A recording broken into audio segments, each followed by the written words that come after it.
Halo, perkenalkan nama saya Kristima Ketempuge, saya mahasiswa dari Universitas Trinita Manado, program studi farmasi. Kali ini saya akan menjelaskan sedikit tentang intisari dari materi pada tanggal 17 November 2020 mengenai pengertian obat dan sediaannya. Pengertian obat ini ada beberapa macam. Yang pertama saya akan menjelaskan sedikit mengenai pengertian obat secara umum. Jadi pengertian obat secara umum ini, obat adalah semua bahan tunggal atau campuran yang digunakan oleh semua makhluk untuk bagian dalam maupun bagian luar guna mencegah, meringankan maupun menyembuhkan penyakit. Kemudian pengertian obat secara khusus saya tidak menjelaskan satu persatu, tapi saya mengambil hanya intinya saja, yakni pertama obat jadi, kedua obat paten, ketiga obat baru, keempat obat asli, kelima obat tradisional, keenam obat esensial, dan ketujuh obat generik. Kemudian penggolongan obat juga terbagi atas 7, tapi saya hanya lebih mengambil di bagian cara kerjanya, soalnya pada saat materi lebih disinggung di cara kerjanya. Jadi cara kerjanya di sini itu terbagi atas 2. Yang pertama lokal, yang kedua sistemik. Yang pertama saya akan membahas tentang lokal. Jadi lokal, obat yang bekerja pada jaringan setempat seperti pemakaian topikal.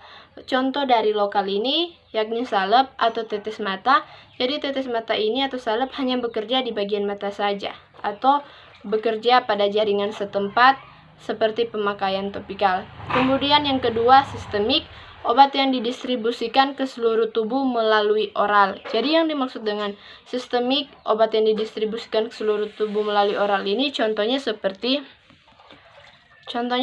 oral, yakni pemberian melalui mulut. Kemudian saya akan menjelaskan sedikit mengenai penggolongan obat menurut undang-undang, yakni narkotik dan psikotropika. Saya hanya menjelaskan mengenai perbedaan tentang narkotik dan psikotropika. Narkotik ini adalah obat bius atau daftar O, opium, merupakan obat yang diperlukan dalam bidang pengobatan dan iptek dan dapat menimbulkan ketergantungan dan ketagihan atau adiksi yang sangat merugikan masyarakat dan individu jika dipergunakan tanpa pembatasan dan pengawasan dokter.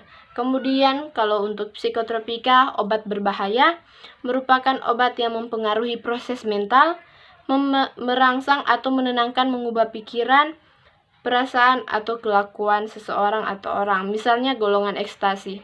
Jadi perbedaannya di sini, kalau untuk narkotik itu menimbulkan ketergantungan dan ketagihan atau adiksi yang sangat merugikan masyarakat dan individu jika dipergunakan tanpa pengawasan atau pembatasan dari dokter.